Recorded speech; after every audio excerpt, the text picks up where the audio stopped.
Who would ever love a woman that fat?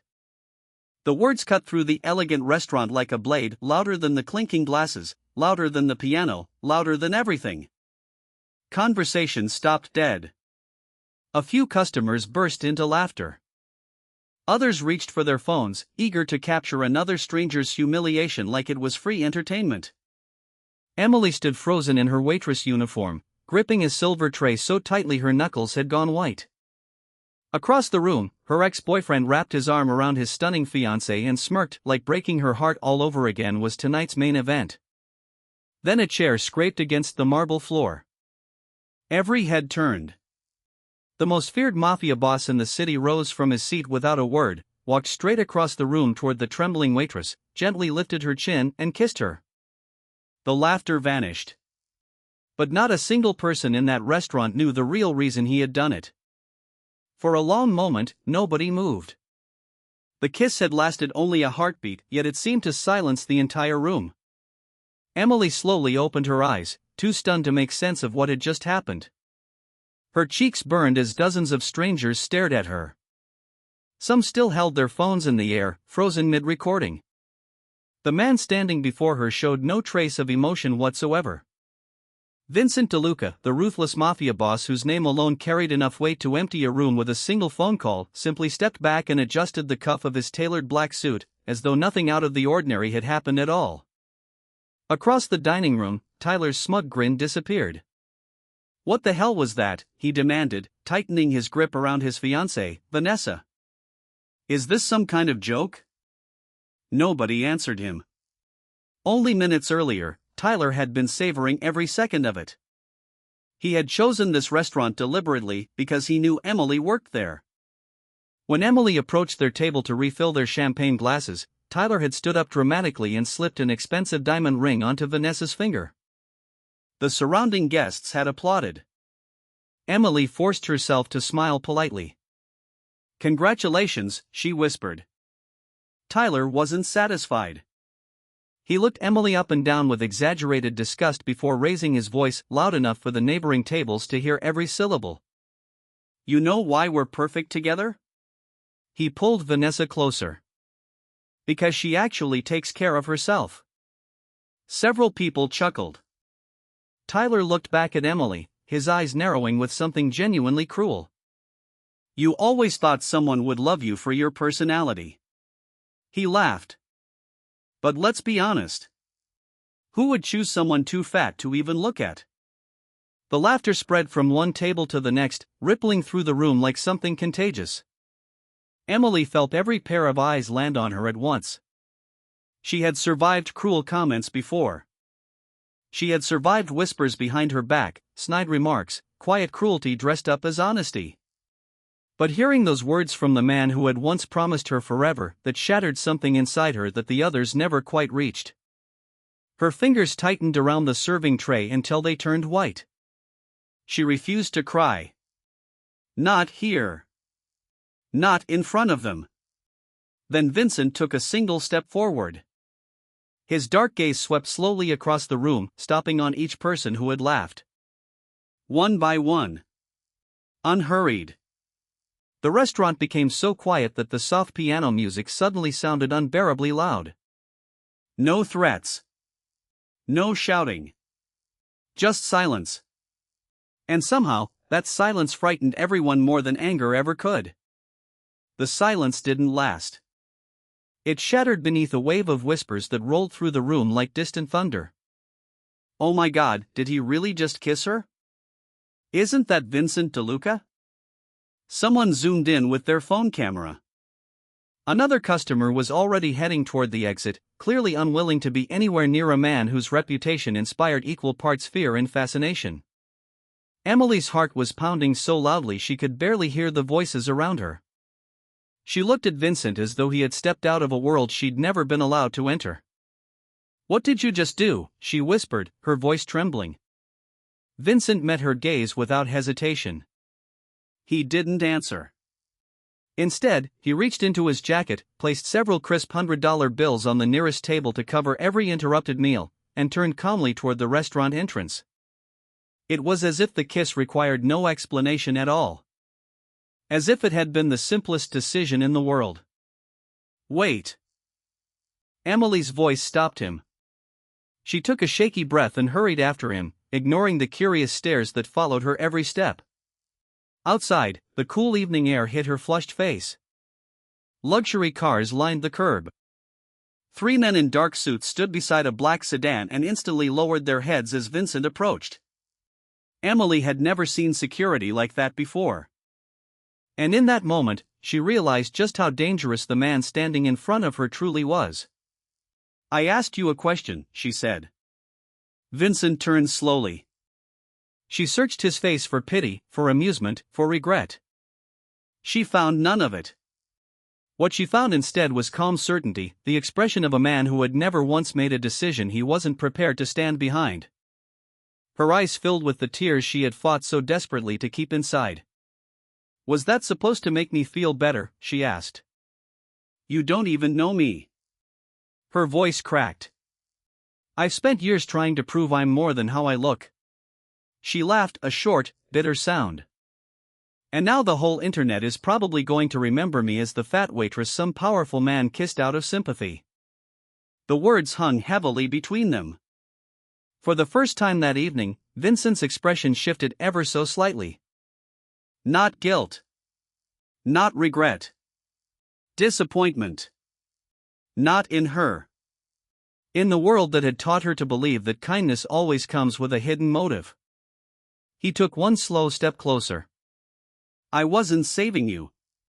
Emily frowned. "I was stopping them." She blinked. His voice remained low and steady. "They had already decided your worth before you spoke a single word." He glanced back toward the restaurant windows, where faces still watched from inside. "They weren't laughing because of your size. They were laughing because they believed humiliating someone made them important." Emily stared at him, unable to find a single word to respond with. "No one challenged them," Vincent continued. "So I did." Simple. No dramatic speech. No declaration. Just quiet conviction. "You think I kissed you because I felt sorry for you?" He shook his head once. "If pity had been my reason," his eyes met hers again, "I would have walked away." For several seconds, neither of them spoke. The sounds of passing traffic filled the silence between them. Then one of Vincent's bodyguards stepped forward cautiously, holding out a phone. "Sir." Vincent glanced at the screen. His expression remained unreadable. "The video," the guard said quietly. "It's already spreading online." Emily's stomach dropped.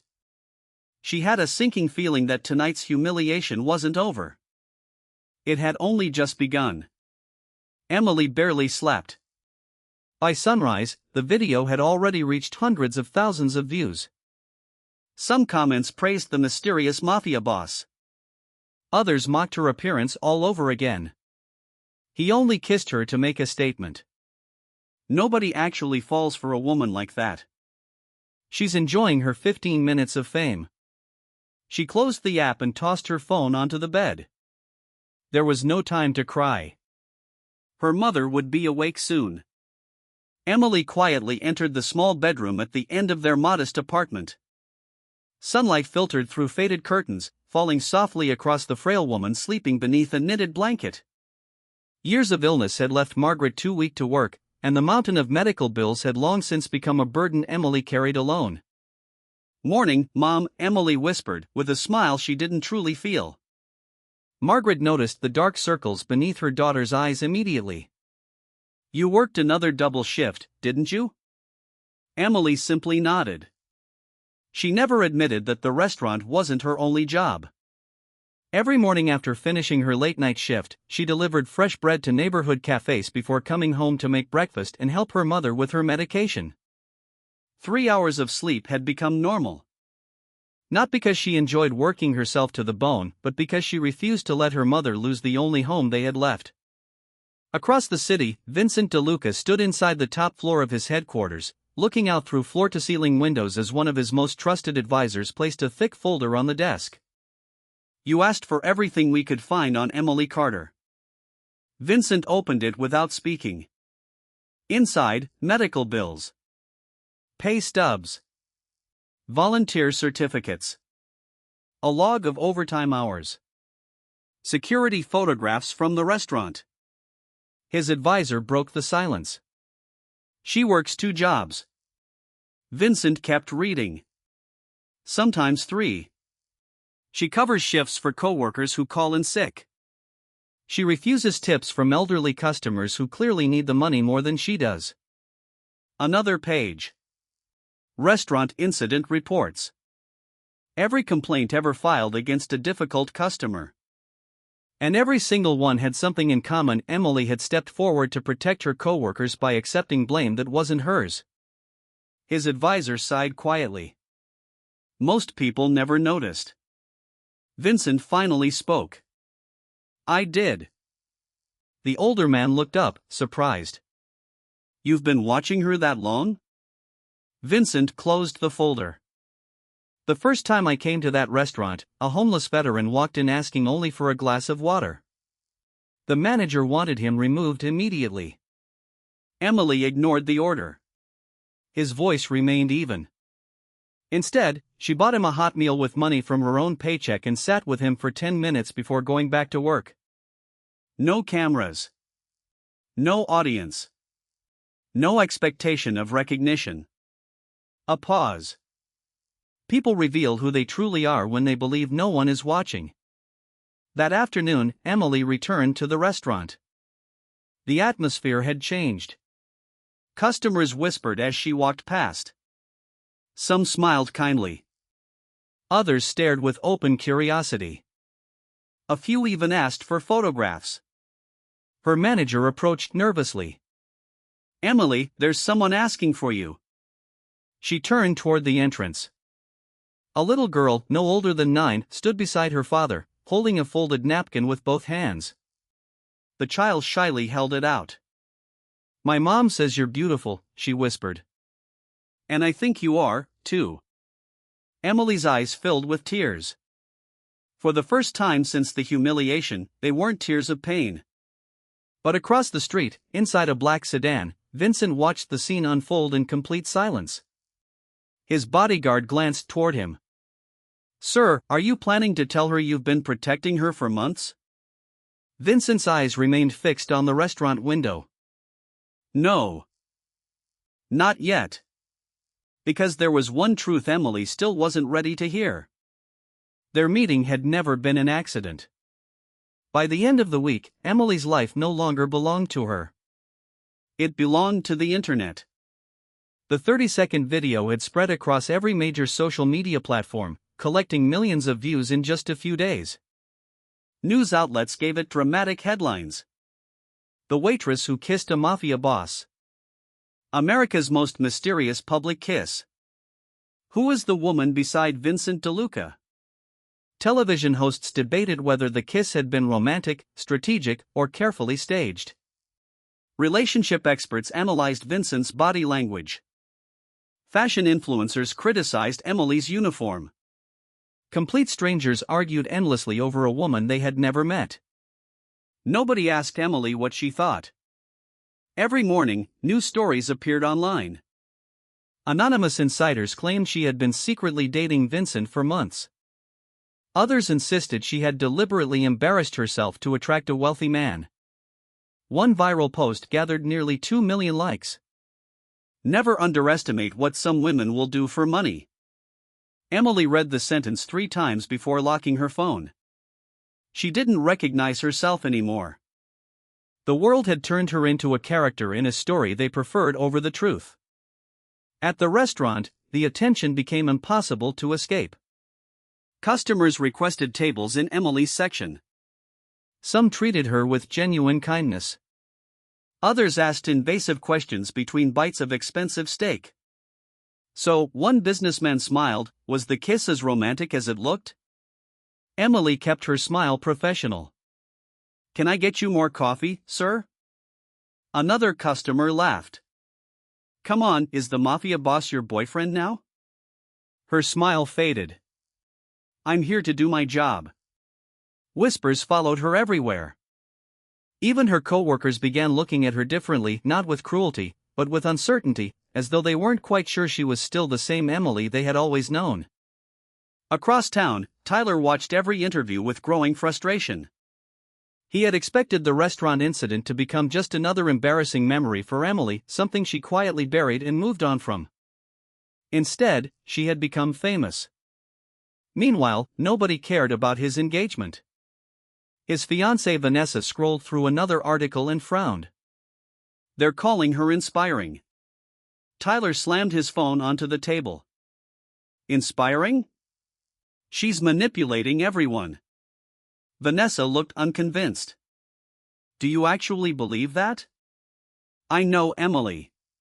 He leaned back with that familiar confidence. She always wanted people to feel sorry for her. He smirked. She probably planned the whole thing. Vanessa raised an eyebrow. You think she planned for one of the most dangerous men in the country to kiss her in public? Tyler hesitated. For the first time, even he realized how ridiculous that sounded. But his pride wouldn't let him stop. I'll expose her. The opportunity came sooner than he expected.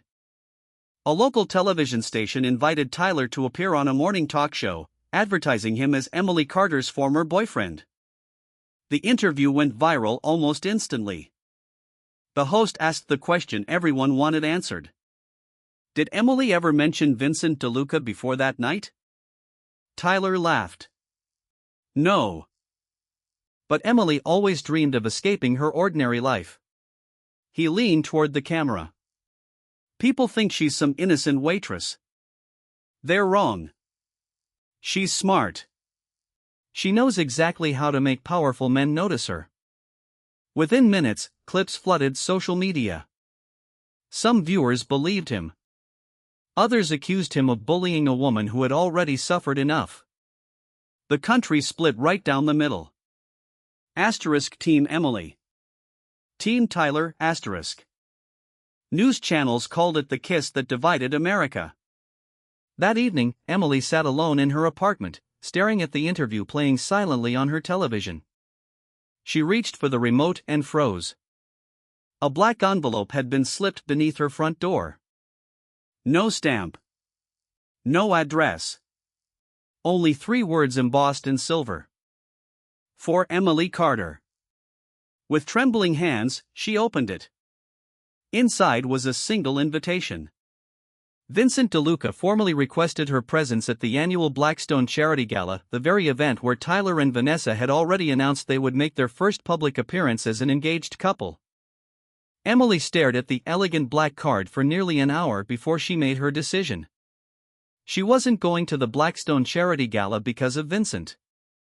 She was going because she was tired of hiding. If she kept running from every room where people whispered about her, they would own the rest of her life.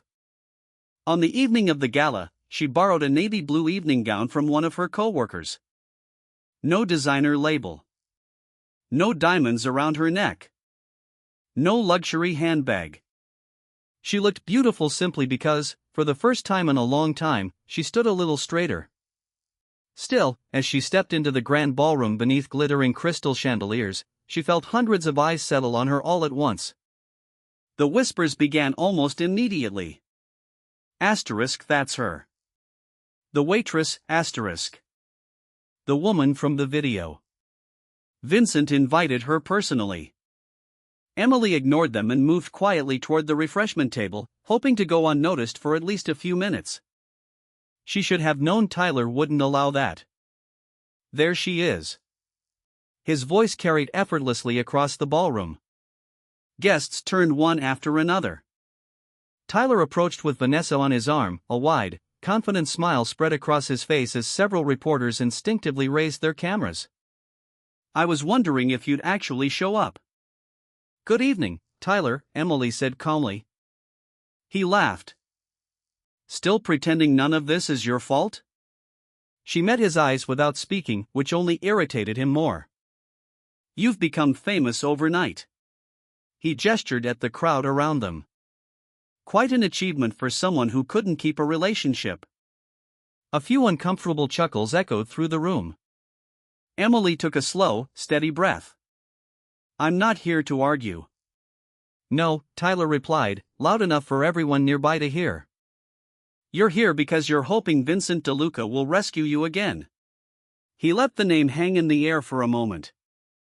Several guests exchanged nervous glances, even mentioning Vincent's name in a room like this felt like lighting a match. Tyler continued anyway. You fooled everyone. He pointed directly at Emily. The sweet, innocent waitress.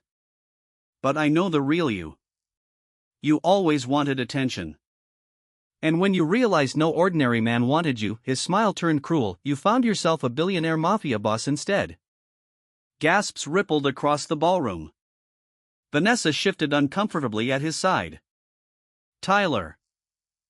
He ignored her. What happened in that restaurant? He spread his arms dramatically. A publicity stunt. He kissed you. You got exactly what you wanted. Emily's heart was pounding.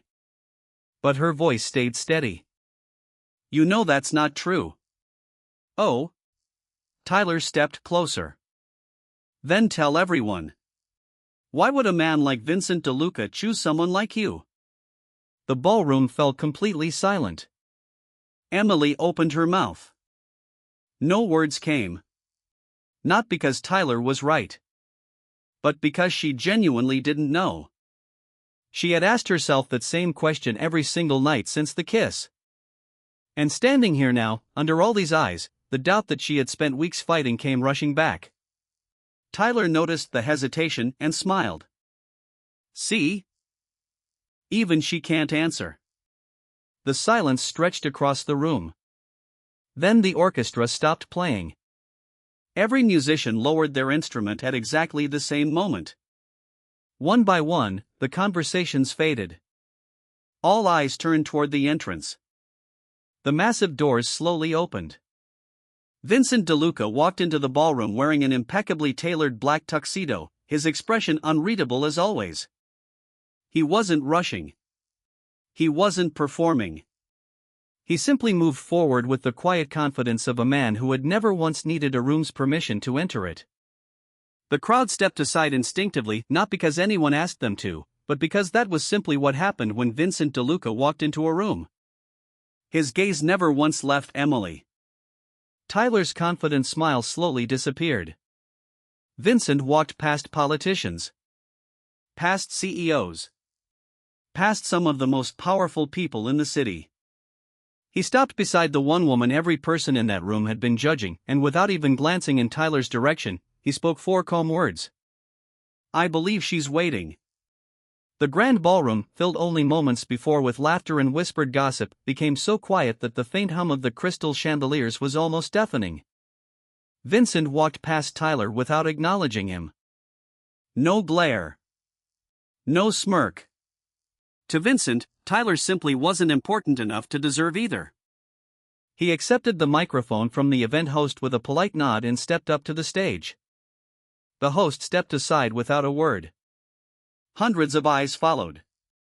Vincent looked slowly across the room, from table to table, face to face. He wasn't searching for Emily. He was studying everyone else.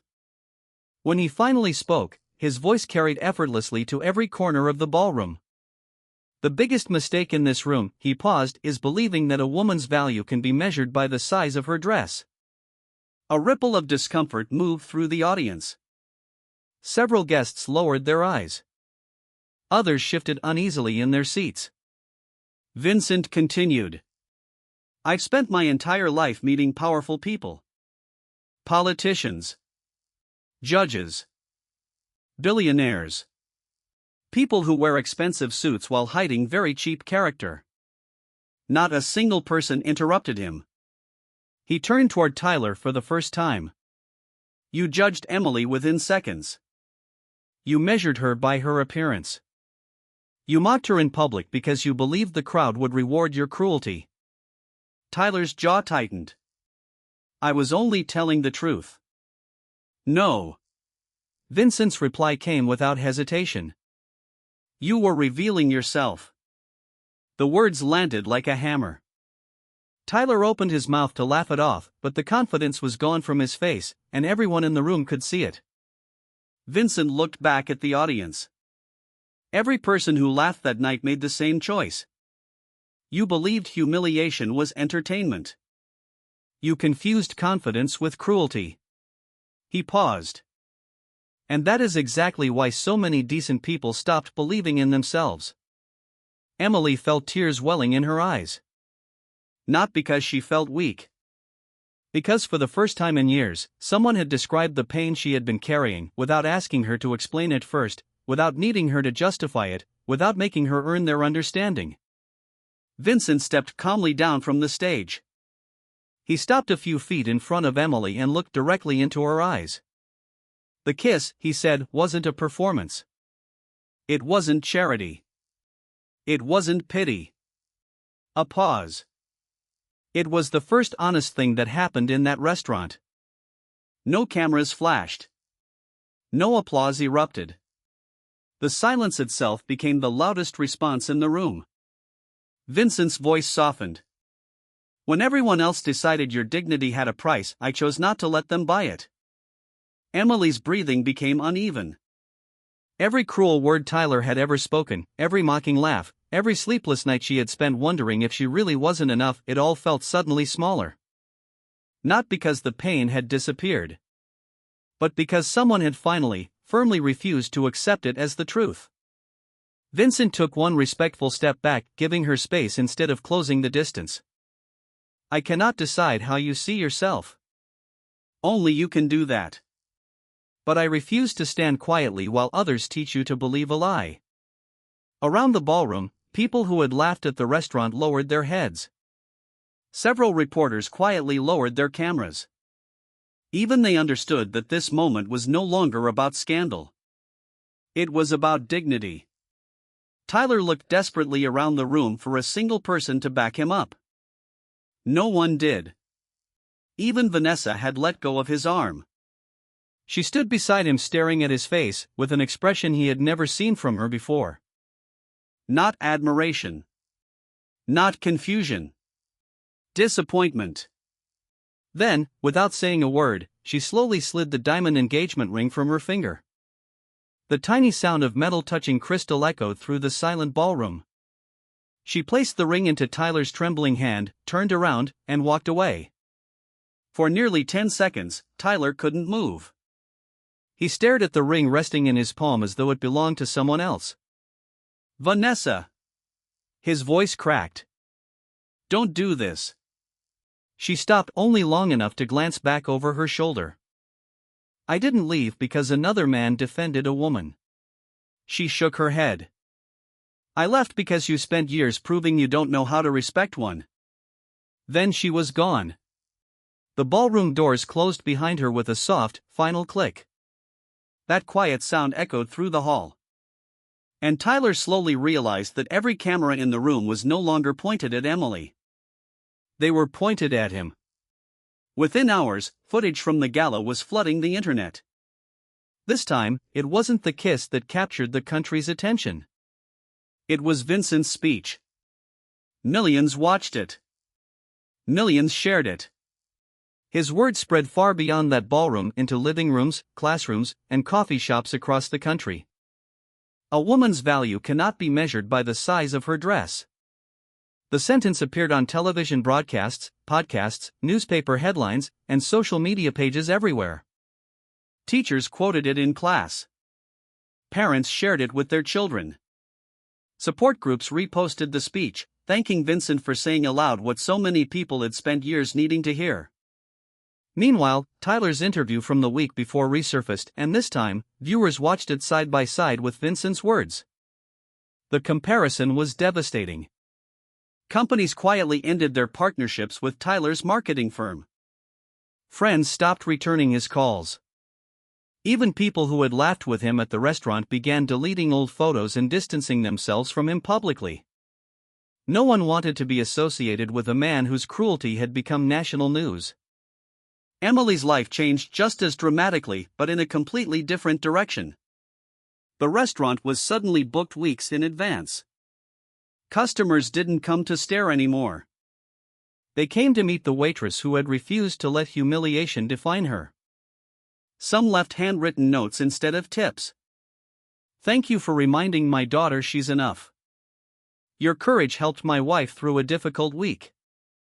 Please never let anyone convince you that kindness is weakness." Emily kept every single note inside a small wooden box beneath her bed. Whenever self-doubt crept back in, and it did, she opened the box and read them again. One afternoon, an elderly couple requested a table in her section. As Emily poured their coffee, the older gentleman hesitated before speaking. "I owe you an apology." Emily looked up, surprised. "I laughed that night." His eyes filled with quiet regret. "I didn't know your story." Emily smiled gently at him. "You didn't need to know my story." He lowered his head. "I simply should have known better." For the first time in years, Emily understood something she had been chasing for as long as she could remember. Respect wasn't earned by becoming thinner, or richer, or more famous. Real respect began the moment people chose to see a human being before they chose to judge one. The restaurant door opened. Emily looked up. Vincent walked in, not in a tailored suit this time. Just a simple dark coat. The kind of entrance that required nothing from the room. Their eyes met. For the first time since that unforgettable night, Emily smiled before he did. Vincent chose a quiet table by the window. No cameras. No reporters. No strangers whispering behind their backs. Just 2 cups of coffee and the gentle sound of rain tapping against the glass. Emily walked over with a warm smile. "I guess this time you're really here as a customer." A faint smile crossed Vincent's face. "I've always been one." She laughed softly and took the seat across from him. For a moment, neither of them spoke. The silence no longer felt uncomfortable. It felt peaceful, the kind that only exists between two people who have already survived something together. Emily looked down at her hands before asking the question that had stayed with her since that very first night. "Can I ask you something?" Vincent nodded. "Did you kiss me because you felt sorry for me?" He answered without a moment's hesitation. "No." Emily slowly lifted her eyes to his. "I kissed you because I couldn't stand another second of watching you believe their lies." Her breath caught. Vincent continued quietly, without drama. "They convinced you that your worth depended on whether someone chose you." He shook his head gently. "But your worth was never something they had the right to decide." Emily felt tears gathering again. This time, they came with something she hadn't felt in a very long time.